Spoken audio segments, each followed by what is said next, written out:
இன்றைக்கி வந்து ஒரு குட்டி ஆர்டர் வந்துருந்துச்சுங்க. அதுக்கு எப்படி நான் ப்ரிப்ரேஷன் பண்ணி ரெடி பண்ணியிருக்கேன் அப்படிங்கிறது தான் இந்த ஷார்ட்ஸில் ஷேர் பண்ண போகிறேன். ஃபஸ்ட் ஒன், சாதம் வந்து அரிசி ஊற வச்சுட்டு வேக்காடு கொடுக்கறதுக்கு எடுத்து ரெடி பண்ண ஆரம்பித்தாச்சு. இன்றைக்கி பார்த்தீங்கன்னா லெமன் சாதம், உருளைக்கிழங்கு வறுவல் ப்ளஸ் வந்து பாசிப்பருப்பு பாயாசம், இது மூணும் பண்ணியிருந்தேன். இன்றைக்கி பார்த்தீங்கன்னா திடீர்னு நமக்கு ஹெல்ப் பண்ணுற பொண்ணு வந்து லீவ் போட்டுட்டாங்க. அதுக்காக வந்த ஆர்டரை விட்டுறக்கூடாது அப்படின்னு சொல்லிட்டு தனியாளாக இருந்தாலும் செஞ்சிடலாம் அப்படிங்கிற மாதிரி இருந்தது. சரின்னு சொல்லிட்டு செஞ்சாச்சு. ஒரு பக்கம் அடுப்பில் சாதமும் இன்னொரு பக்கம் பாசிப்பருப்பும் வேக வச்சுட்டு அப்படியே காய்கறிகள்லாம் கட் பண்ணிடலாம் அப்படின்னு சொல்லிட்டு வெங்காயம், தக்காளி, பச்சை மிளகாய், இஞ்சி, கருவேப்பிலை, அதோட உருளைக்கிழங்கு இது எல்லாமே கட் பண்ணி எடுத்தாச்சு. ஸோ இந்த டயத்தில் பார்த்தீங்கன்னா பாசிப்பருப்பு வேக்காடு கொடுத்து பாசிப்பருப்பு பாயாசமும் ரெடி பண்ணியாச்சு.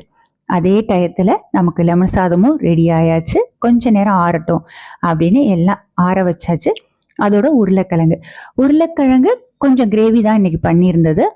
ஒரு சின்ன டிப்ஸை ஷேர் பண்ணிடுறேன். நீங்கள் பேக் பண்ணக்கூடிய எந்த பொருளாக இருந்தாலும் வேக வச்சுட்டு கொஞ்ச நேரம் ஆற வச்சுட்டு பேக் பண்ணுங்கள். டேஸ்டியாகவும் இருக்கும்,